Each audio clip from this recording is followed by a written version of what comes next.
तो बस्ती जिले के कलवारी थाना क्षेत्र के गौ सैसेपुर डडवा गांव में जमीनी विवाद में खूनी संघर्ष से हड़कंप मच गया। दर्जनों लोग घर पर लाठी डंडों के साथ हमला कर दिया। इस दिल दहला देने वाली घटना में एक बुजुर्ग की मौके पर ही मौत हो गई। एक युवक का दबंगों ने पैर भी काट कर अलग कर दिया। घटना की सूचना के बाद मौके पर पहुंची पुलिस ने शव को कब्जे में लेकर पोस्टमार्टम के लिए भेज दिया। घायलों को जिला अस्पताल में भर्ती करवाया गया है। बता दें कि 1 महीने पहले भी दोनों पक्षों में विवाद हुआ था, जिसको लेकर थाने पर शिकायत भी दर्ज की गई थी, लेकिन उस समय ठीक से कार्रवाई नहीं की गई, जिसके बाद दबंगों का हौसला बुलंद हो गया। ये खूनी संघर्ष आबादी की जमीन को लेकर अंजाम दिया गया। आबादी की जमीन पर पीड़ित राम मिलन चौधरी का परिवार पिछले 50 सालों से रह रहा है।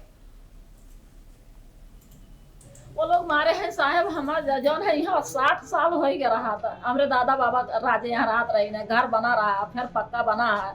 और 14 साल बने हुए वो सफाइया कराओ नवा घर। तो वही रोका थे, कहते नहीं हमारे लोग का जमीन हो, हमारे लोग का जमीन हो। वो आबादी में हमारे लोग आई, वही कहते घटना यही मारपीट कर दिया। एक दिन तो जान हो गई, एक दिन को मार दिए, मर गए। कितने लोगों को मारे हैं? मारे हैं चार को। तो क्यों मारे हैं, क्या बात थी? थोड़ी घर का और जमीन का थोड़ा विवाद था। पट्टीदारी का मामला है? नहीं, हरिजन लोग का थोड़ा सा, जैसे वो जमीन है।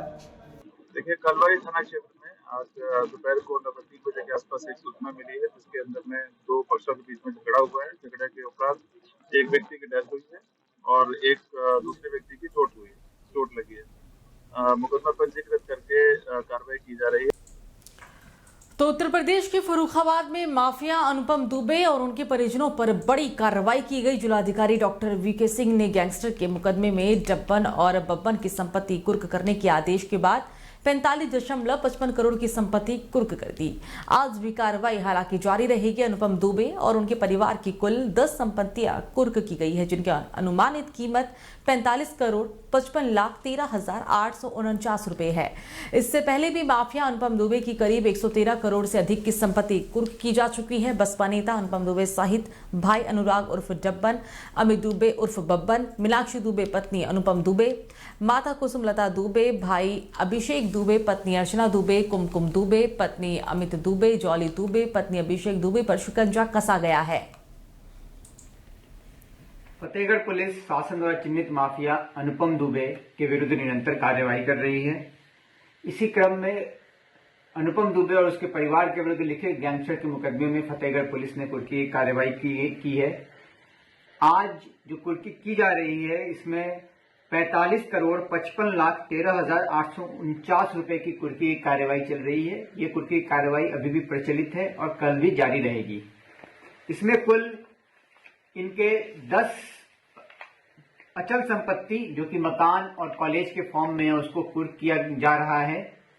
इसमें स्वर्गीय महेश दुबे अपूर्वा फाउंडेशन जो सहसापुर में है, उसका कॉलेज भी शामिल है और इसके अलावा उनके मकान भी कुर्क किए जा रहे हैं। कुल 10 ऐसी प्रॉपर्टी है जिसे कुर्क किया जा रहा है। इसके साथ साथ इनके परिवारजनों के 150 बैंक खाते भी कुर्क किए गए हैं, जिसमें 5 करोड़ 7,62,849 रुपए हैं। आज कुल 45 करोड़ 55,13,849 रुपए की कुर्की की गई है और अभी तक माफिया और माफिया के परिवारजनों के विरुद्ध जो टोटल कुर्की किया गया है, उसका मूल्य है 158 करोड़ 73,27,328 रुपए। यह कार्रवाई आगे भी प्रचलित रहेगी और हम लोग इन अन्य प्रॉपर्टी का भी चिन्हांकन कर रहे हैं, जिसे भविष्य में कुर्क करेंगे।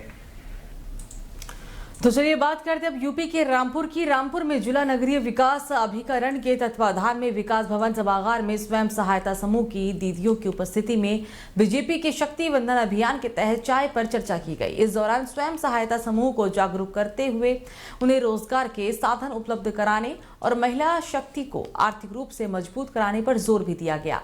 कार्यक्रम के जिला संयोजक राजीव बांगिक ने कहा कि SHG यानी कि सेल्फ हेल्प ग्रुप कुछ समान आय वर्ग को ऐसे लोगों का एक समूह होता है जो किसी विशेष उद्देश्य को पूरा करने के लिए बनाए जाते हैं।